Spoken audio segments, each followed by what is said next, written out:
This is Orson Welles, speaking from London.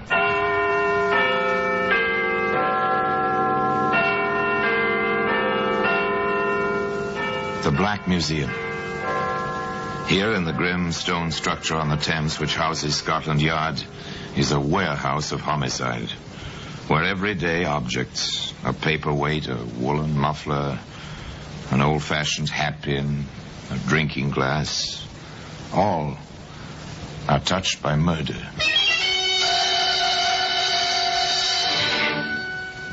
Here's a bit of frosted glass.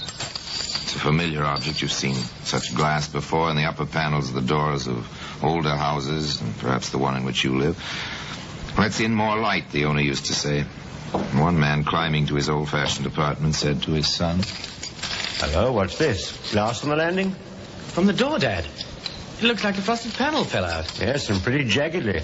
Be careful, son. Those shards are sharp. Well, today the glass shards can be seen in the Black Museum.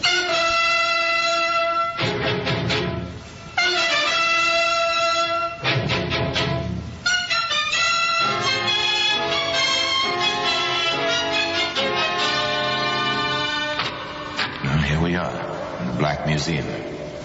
Scotland Yard's Museum of Murder. Yes, here lies death. Here's a pacifier, its nippled end, ivory ring. This in the Black Museum? Yes, because it seems there was a will. And where there's a will, there's a way. Even to infanticide. Here's a pair of andirons. Brass, graceful in pattern, clean in execution. Observe the shining brass of this one, the ugly blotch on the other. A woman is pushed violently. Her head strikes with malice aforethought. This was murder. Nice, here we are, the glass shards. They're sharp, pointed. Dangerous to life and limb, even in themselves. Here they are, glistening, gleaming in their whitely frosted danger. Once they were part of a whole. The glass panel, as I told you, of an apartment door. But we'll come to that. Let's begin this tale with the ringing of a doorbell.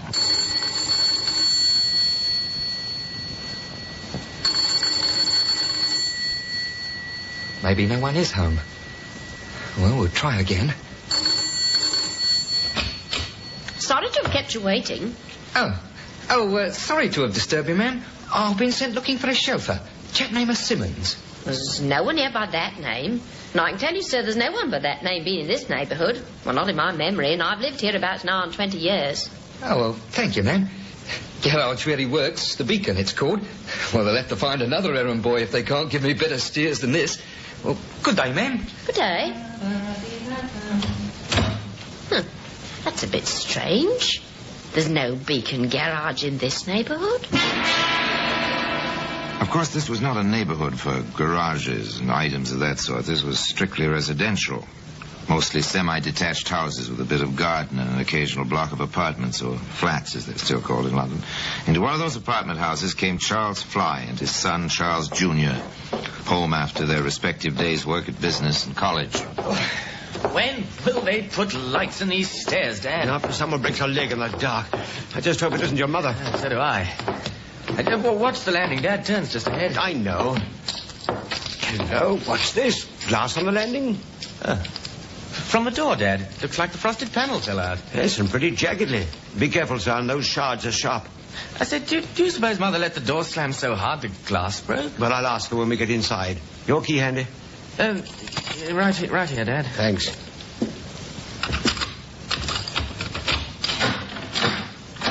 Funny, I've never known your mother to use the chain on the door in her life. Oh, with the glass broken like that? What good's the chain? I can reach in and flip off the chain from here through the broken glass. Dad, there's someone in there. Oh, your mother, probably.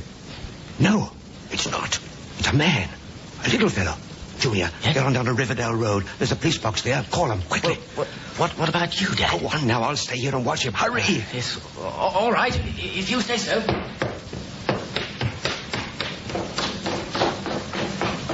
Chain's off now. Why not? He's only a little fellow.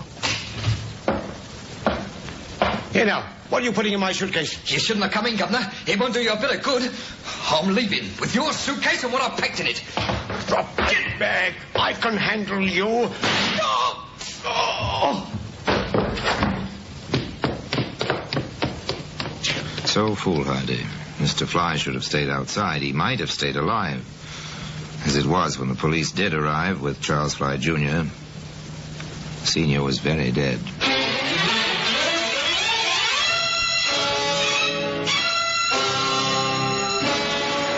The call to Scotland Yard was automatic after that. Inspector Howard proceeded with the preliminary questioning as his technical experts combed the apartment. I know you had quite a shock, my boy, but we need your help, and right now. I'll try my best, Inspector. We've checked the apartment. The intruder, whoever he was, had packed a suitcase and was about ready to leave. It's Dad's own. It was his suitcase. All right. Now, is there anything else you know of that's missing? Mother said something before she collapsed about her bracelet. I looked. It's missing. Can you describe it in detail? On items like that, we publish it in the Yard's Daily Gazette. It's circularized to every station, jeweller, and pawn shop in England. Well, it was gold, about an inch wide, engraved with a kind of floral design, and there were 25 diamonds, small ones, in the pattern. Dad gave it to Mother on their 25th anniversary. I see. Very good. Now, you've been an excellent help, and you're certain he was a short man. Well, I saw him through the broken pane. He was just about 5 feet tall.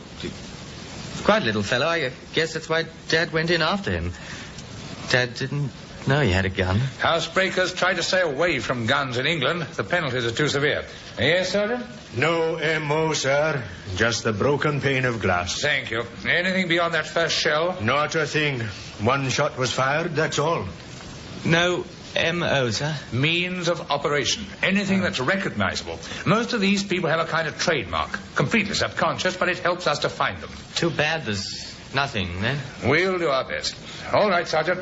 I want the neighborhood canvassed. Did anyone notice a small man sounding the drum? Did anyone see a small man leaving the premises? And check every carnival, fair, and circus for a small fellow who's a sharpshooter.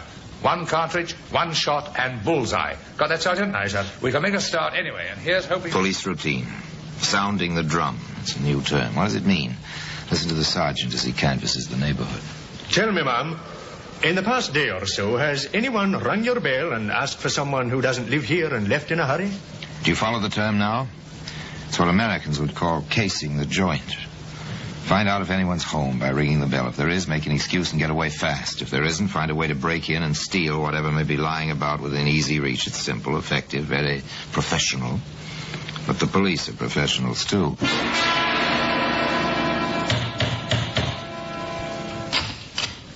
Excuse me, sir. I'm from the CID. Sergeant Gordon. My credentials. Oh, what's up? I'm making inquiries to see if anyone's called at your house in the past few days. What? Oh, no. We've all been away the past 2 weeks. We only got back today. Oh, well, thank you then. Sorry to trouble you.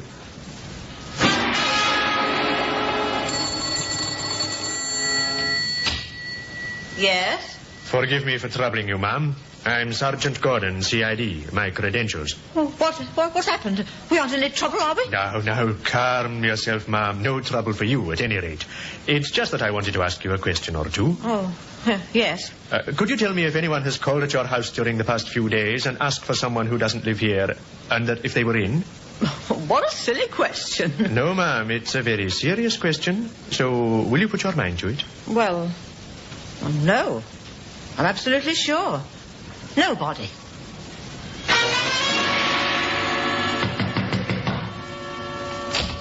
Yes? Sergeant Gordon, CID. My credentials. Yes? Has anyone rung your bell in the past few days and asked for someone who doesn't live here? No. Thank you.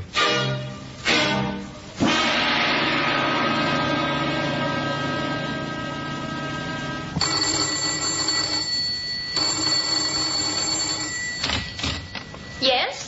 Sorry to disturb you, ma'am. I'm Sergeant Gordon, CID. My credentials. Oh, police. Yes? Did you...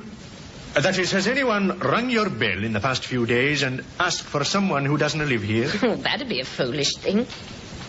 Why, yes, there was. Just yesterday afternoon. He asked for a chauffeur or something. Said the fellow worked at the Beacon garage. And you remembered this? I certainly did.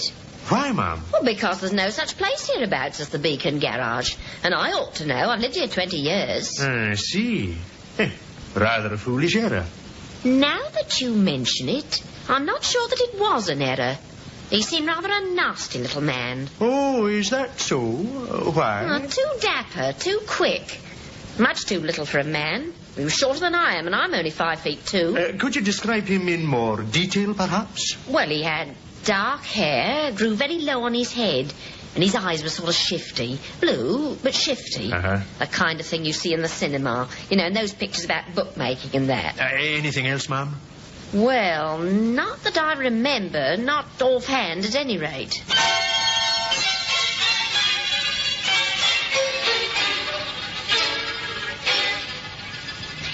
Now, two people still living have seen this little man, the dead man's son, and the woman at whose door he sounded the drum. A description is in hand, two descriptions, which tally in every point. And then Sergeant Gordon came into Inspector Howard's office with another fact, a very solid fact. Well, what's this, Sergeant? The weapon, sir. Found it behind the hedge of number 21, 3 houses up from the flats where Flyer was killed. How'd you get onto it? We found a young fellow who'd been walking his girl past the flats on her way from the bus. This little man ran out of the flats, almost knocked the girl over, but he kept going. Our young fella turned round to protest, saw him throw something over the hedge. We looked. There it is. Nasty little gun. Well, shell jammed in the chamber. Oh, no wonder he fired only one shot. But he pulled the trigger twice. Well, we can drop our search in the circuses, Sergeant. I doubt if this fellow is the sharpshooter we thought he was. I think now we'll concentrate on classification by size. Shall we get to it, Sergeant? We seem to have our work cut out for us again. Surely the picture takes shape. Dim at first, as if seen through frosted glass. Like the glass shards to be seen today in the Black Museum.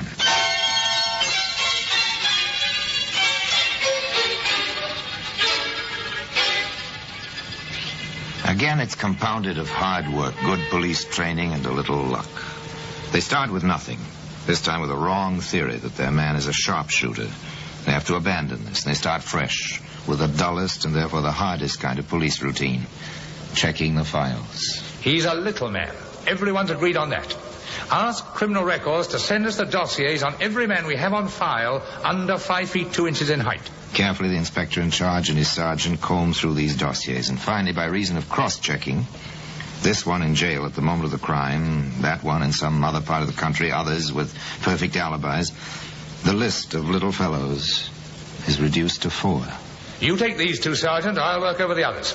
Anything that rings a bell, the smallest detail. Yes, sir. For over an hour, the two men are silent, reading, thinking, trying to relate something in the files to the facts that they already have. And then they exchange dossiers and start again. By this time, the lamps are lighted. The Thames flows like black glass outside the window of the inspector's office. All at once. I may have something, sir. Which file? Larry Mason. His nearest relatives, an uncle and an aunt, are recorded here as living in Beacon Road. Does that mean anything to you, Sergeant? It doesn't to me. You'll see it in my report in passing, Inspector. When I talked with a woman who'd seen the fellow sounding the drum, he told her the chauffeur he was looking for worked at the Beacon Garage. Oh. And she made quite a fuss over the fact that there is no such garage in the neighborhood. She was quite emphatic about it. Interesting. Let me see the description. I see. 5 feet 1.5 inch, the smallest of the lot. Beacon Garage, eh? And relatives on Beacon Road. Not important, perhaps, and yet all important, as the inspector thought it through. We'll say a man needs a false name at a sudden moment. He says the first thing that comes into his mind. It seems rather natural that the place his nearest relatives live should be lurking somewhere just below his consciousness. Well, it's mighty slim, but it's worth a try. And having decided it was worth the try, Inspector Howard and Sergeant Gordon set out to trace their prime, if tiny, suspect. Mason? Yes, he lived here. Oh, lived? You mean he's left? He didn't leave. What then, Mum? Did he die? He could have, for all I care. I threw him out. Didn't pay his rent for 3 weeks. I can't afford deadheads, I can't. Have you any idea where he's gone? No. What's more, I don't care. Next point of inquiry was the Beacon Road address and Larry Mason's uncle. About your nephew, Mr. Mason. What about him? Have you any idea of his whereabouts? Who wants to know? My name is Howard, Inspector, Scotland Yard. In trouble, is he again? We're not certain yet. He may be. We'd like to talk to him. Well, if you find him, I'd like to talk to him too. Long enough to tell him not to come round for me for help. Sergeant Gordon visited the pubs and hangouts where Larry Mason had been known to spend his time. In one of them, he found a friend of Mason's. Larry? I ain't seen him in a long time. Not since he was sent away for breaking and entering. He hasn't been round at all. And I can't say I'm sorry. No? Why not, friend? He worked for me when I had my licence and was making a book legitimate. He was my clerk, see? Then one day he walks off, just like that, with 10 quid. I don't expect to see him again. He knows that little job cost me my licence, and he knows what'll happen to him if he shows his face in here again.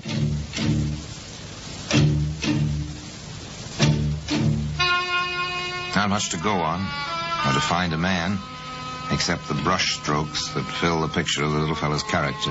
Unreliable, a thief, untrustworthy even where his friends are concerned. Now, think back a minute. Remember the Daily Gazette the Yard publishes with descriptions of stolen goods, missing persons, and so on. Teletype from the Lancashire Police Inspector. Huh? They've got the bracelet in the fly case. A pawnbroker turned it up. Good. It was offered to him by a tall, heavy-set fellow with a peculiar circular scar on his right cheek. That sounds like Dick Lowry. Let's have Mr. Lowry in here, shall we? Mr. Lowry was quite glad to oblige. He wasn't in hiding or anything like that, not Dick Lowry. Where'd you get it, Lowry? The inspector wants to know. Where'd I get what? The bracelet you pawned in Bolton. I found it. You found it, did you? That's what I said. Anything wrong in that? If you found it, no. We think you bought it. Oh, now, what would I buy a bracelet with sparklers in it for? My girls don't go for that sort of thing. You sold it, didn't you? Oh, of course. Why not? Fella can do with a spot of cash. Lowry. Yes, Inspector? You may want to know that bracelet is involved in a killing. A killing, is it? Why, the dirty little... Oh? Go on, Lowry. Start talking, Lowry. Accessory after the fact in a murder can be very nasty, you know. All right. I bought it. I paid a good price, too. From whom? Lowry from whom? Larry Mason. Well, at last. Where'd you see him, Lowry? Oh, the usual place. Dog track. With him, it's horses or dogs when the nags aren't running. Finally, the patience was bringing results, as it almost always does. Canvass a whole neighborhood, comb through hundreds of files, slowly, narrow the possibilities, and finally, a direct relation is established between the crime and some person who may have committed it. After that, find the person. In this case, it was the dog tracks. South End. He's not here, Sergeant. The White City Raceway. Not a sign, Inspector. Wembley. They know him here, but he hasn't been around in weeks. And back to South End. No luck again, sir. No luck is right. Tell me, Sergeant, do you suppose a pint of ale will help our patients any? Aye.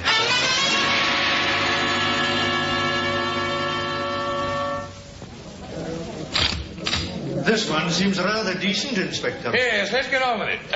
Excuse me. Oh, I'm sorry, sir. I didn't mean to come against you. That's all right. No harm done. Hold it, young fella. I think I know you. Do you? Where from? You're Larry Mason. Not me. My name's Leonard Martinson. Sorry, you'll have to prove your identity. We're from Scotland Yard.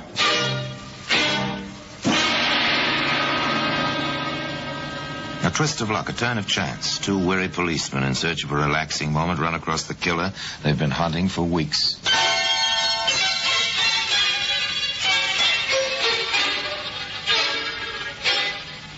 At the Yard, Larry Mason was not having a particularly relaxing time of it. Do you insist on denying you're Larry Mason? I do. Look, Mason, you've been away for a while. Now, you know about these things. Your fingerprints are the prints on Mason's record. Dick Lowry swears he bought the bracelet from you.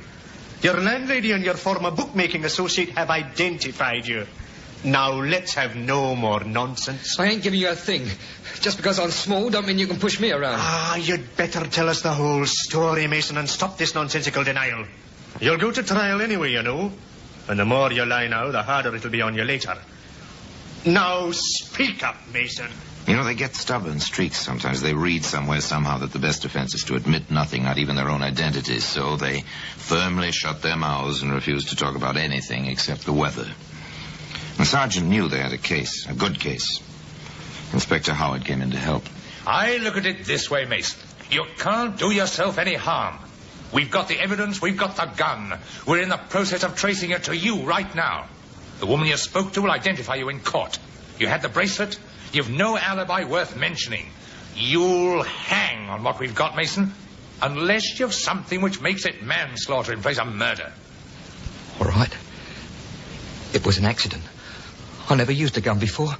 Never even had one. The first time is always one too many when it comes to guns. Now keep talking. How was it an accident? I broke the glass, see? After nobody answered the bell. I stuck my hand in. It was a cinch to open the door. I worked fast, but this fella come home early or something. I tried to make the back door.